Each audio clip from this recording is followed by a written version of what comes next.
بسم اللہ الرحمن الرحیم۔ خالق لم یزل ذات کے لیے تمام حمدیں، تمام تعریفیں، تمام ثنائیں اور اس کے پیارے محبوب حضرت محمد مصطفیٰ صلی اللہ علیہ وآلہ وسلم کی بارگاہ بے کس پناہ کے اندر ہدیہ درود و سلام عرض کرنے کے بعد رسول کریم سرور کائنات صلی اللہ علیہ وآلہ وسلم پر درود و سلام پڑھنا حکم الہی اور ایک منفرد وظیفہ ہے۔ قرآن مجید فرقان حمید کی طرف استفادہ کرتے ہیں۔ رب کریم نے اپنی لاریب کتاب کے اندر ایمان والوں کو حکم فرمایا اور اس میں حکم یہ ہے کہ ان اللہ و ملائکتہ یصلون علی النبی، فرمایا بے شک اللہ تبارک و تعالی جل جلالہ اور اس کے تمام فرشتے رسول پاک صلی اللہ علیہ وآلہ وسلم پر درود پاک پڑھتے ہیں۔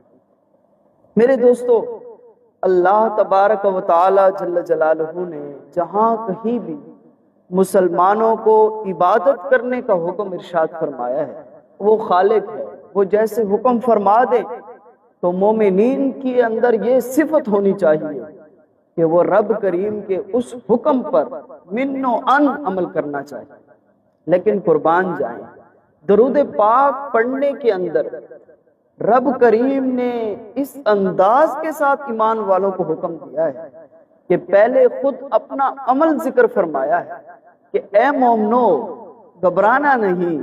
درود پاک خود میں بھی پڑھتا ہوں رسول پاک صلی اللہ علیہ وسلم پر، اور میرے تمام فرشتے رسول پاک صلی اللہ علیہ وآلہ وسلم پر پڑھتے ہیں۔ پھر ایمان والوں کو حکم دیا کہ اے ایمان والوں تم بھی میرے کریم محبوب صلی اللہ علیہ وآلہ وسلم پر خوب درود و سلام پڑھا کرو۔ فرمایا یا ایھا الذین آمنوا صلو علیہ وسلموا تسلیما، فرمایا اے ایمان والو تم بھی خوب درود و سلام میرے کریم محبوب صلی اللہ علیہ وسلم پر پڑھا کرو۔ تو میں بتا رہا تھا کہ باقی جتنی بھی عبادتیں ہم پر رب کریم نے فرض فرمائی ہیں یا جو حکم دیا ہے، اس میں یہ نہیں فرمایا جیسے نماز ہو، رب کریم نماز پڑھنے سے بالکل پاک ہے، وہ ان تمام چیزوں سے پاک ہے، لیکن قربان جائیں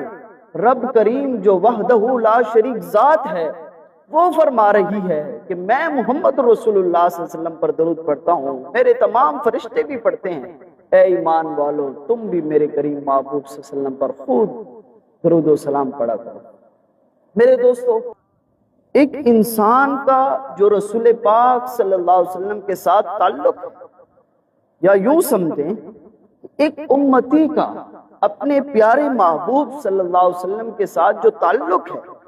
وہ تعلق درود و سلام پڑھنے کے ساتھ مضبوط رہتا ہے،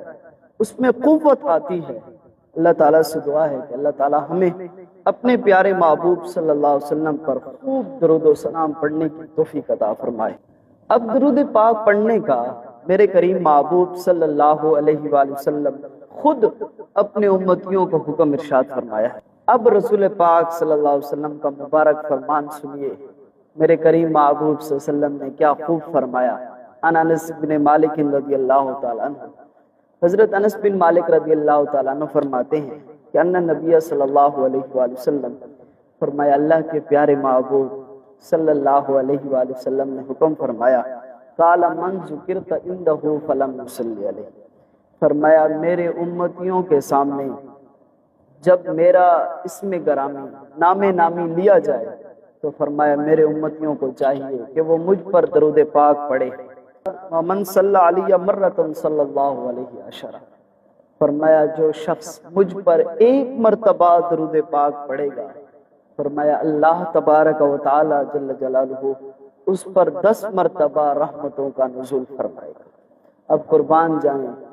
امتی نے ایک مرتبہ رسول پاک صلی اللہ علیہ وسلم پر درود پاک پڑھا ہے، لیکن رب کریم اس امتی پر 10 مرتبہ رحمتوں کا نزول فرماتا ہے۔ میرے کریم محبوب صلی اللہ علیہ وآلہ وسلم نے فرمایا اے لوگو تمہیں خبر ہو پھر یہ نہ کہنا کہ بتایا نہیں تھا، فرمایا کل قیامت کے دن وہ شخص میرے سب سے قریب ہوگا جو شخص اس دنیا کے اندر مجھ پر کثرت کے ساتھ درود پاک پڑھا ہوگا۔ میرے دوستو، میں نے اولاً بھی یہی کہا کہ ایک امتی کا اپنے قریب محبوب صلی اللہ علیہ وسلم کے ساتھ جو تعلق ہے وہ درود پاک کے ساتھ بھی ہوتا ہے، ایک امتی کا تعلق، اور امتی کو چاہیے کہ وہ کثرت کے ساتھ اپنے پیارے محبوب حضرت محمد مصطفیٰ صلی اللہ علیہ وآلہ وسلم پر خوب درود و سلام پڑھا کرے۔ اللہ تعالیٰ سے دعا ہے کہ اللہ تعالیٰ ہمیں بھی اور آپ سب کو رسول پاک صلی اللہ علیہ وسلم کی برگاہ بے کس پناہ کے اندر کثرت کے ساتھ درود پاک پڑھنے کی توفیق عطا فرمائے۔ آمین وآخر دعوایا الحمدللہ۔